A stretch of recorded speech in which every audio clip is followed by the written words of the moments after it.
My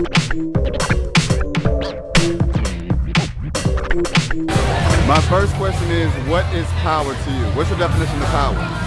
Personally, I feel that a good definition of power is someone who is knowledgeable and knows how to seek out answers to certain questions. When you have knowledge, you're able to obtain the answers that you need in order to reach your goals. So I think that knowledge is power. My definition of power is freedom. The freedom of choice, the ability to make your own decisions and have the tools, skills, and knowledge necessary to contribute to society.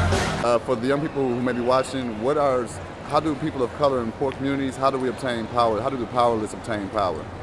People of color have a lot of potential power. It is underutilized and not realized because we don't always exercise our right to vote.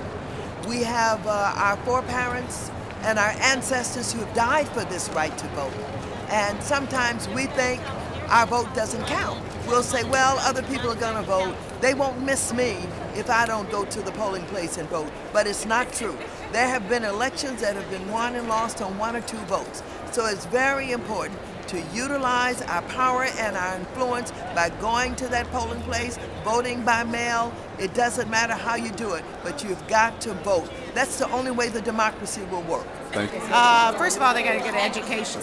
It's the most important thing, and I think our president has shown that better than anyone else. So get an education, figure out what you want to do, and be the best you can at it. It has to be a movement by this generation to do what we failed to do, what Stokely Carmichael, Kwame Ture, and others tried to do with the Black Power, Black is So Beautiful movement, and that is to destroy fibs, the false inferiority belief system. It is the root cause of just about every major problem we have. When you convince the people for 400 years that they're inferior, and they accept that inferior status, it is no surprise that they are in prison rather than in college. It is no surprise that the teenage pregnancy rate is so high. First thing that communities of color must do is we must be at the table, because you are either at the table or you are on the menu. There's no in between. And so our first thing is that we must be involved with policy and policy decisions. We must encourage leaders to represent our communities. And most importantly, we definitely must organize, mobilize, and energize everybody. That means from the suites to the streets, from the hood to the hill. Every aspect of our community must be engaged in this process. This is not a game. It's life or death. It's time for our voice to be heard now.